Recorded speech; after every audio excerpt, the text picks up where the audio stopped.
ದಾವಣಗೆರೆ ಜಿಲ್ಲೆಯಲ್ಲಿ ಲೋಕಾಯುಕ್ತ ಅಧಿಕಾರಿಗಳಿಂದ ದಾಳಿ ಮಾಡಲಾಗಿರುವಂಥದ್ದು ಇವತ್ತು ಬೆಳ್ಳಂಬೆಳಗ್ಗೆ.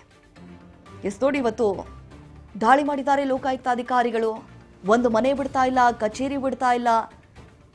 ಅವ್ರಿಗೆ ಸಂಬಂಧಪಟ್ಟಂತಹ ಮನೆಗಳು ಎಲ್ಲೆಲ್ಲಿದ್ದಾವೆ ಅವೆಲ್ಲವನ್ನ ಹುಡುಕಿ ತಡಕಾಡುವಂತಹ ಕೆಲಸ ಮಾಡ್ತಿದ್ದಾರೆ. ಯಾಕಂತಂದ್ರೆ ಆದಾಯ ಮೀರಿ ಆಸ್ತಿ ಗಳಿಕೆ ಮಾಡಿದ್ರು ಅನ್ನುವಂತಹ ಆರೋಪ ಏನು ಕೇಳಿಬಂದಿತ್ತಲ್ಲ. ನೋಡಿ, ವಿವಿಧ ಇಲಾಖೆಗಳಲ್ಲಿ ಅಧಿಕಾರಿಗಳು ಅಕ್ರಮವಾಗಿ ಆಸ್ತಿ ಗಳಿಕೆ ಮಾಡಿದ್ದಾರೆ ಅನ್ನುವಂತ ಆಬ್ವಿಯಸ್ಲಿ ಲೋಕಾಯುಕ್ತ ಅಧಿಕಾರಿಗಳಿಗೆ ಸಾಲು ಸಾಲು ದೂರ ಬಂದಿರ್ತವೆ. ಕಲಬುರಗಿ, ದಾವಣಗೆರೆ, ಚಿತ್ರದುರ್ಗ, ಚಿಕ್ಕಮಗಳೂರು ವಿವಿಧ ಜಿಲ್ಲೆಗಳಲ್ಲಿ ಏಕಕಾಲಕ್ಕೆ ದಾಳಿ ಮಾಡಿದ್ದಾರೆ. ದಾವಣಗೆರೆ ಲೋಕಾಯುಕ್ತರಾಗಿರುವಂತಹ ಎಸ್ಪಿ ಎಂಎಸ್ ಕೌಲಾಪುರಿ ಅವರ ನೇತೃತ್ವದಲ್ಲಿ 3 ಅಧಿಕಾರಿಗಳ 12 ತಂಡ ಏಕಕಾಲಕ್ಕೆ 12 ಕಡೆ ದಾಳಿ ಮಾಡಿದೆ.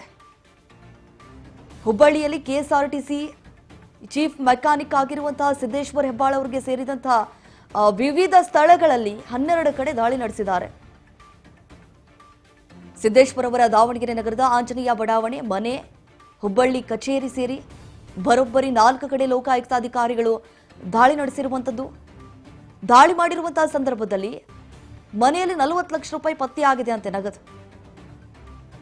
ಜೊತೆಗೆ ಹೇಳಿಕೇಳಿ ಚಿತ್ರದುರ್ಗ ಬಯಲುಸೀಮೆ ಪ್ರಾಧಿಕಾರದ ಕಾರ್ಯದರ್ಶಿ ಕೃಷ್ಣ ನಾಯ್ಕ್ ಅವರ ಮನೆ ಮೇಲೂ ಕೂಡ ದಾಳಿ ಮಾಡಿದ್ದಾರೆ.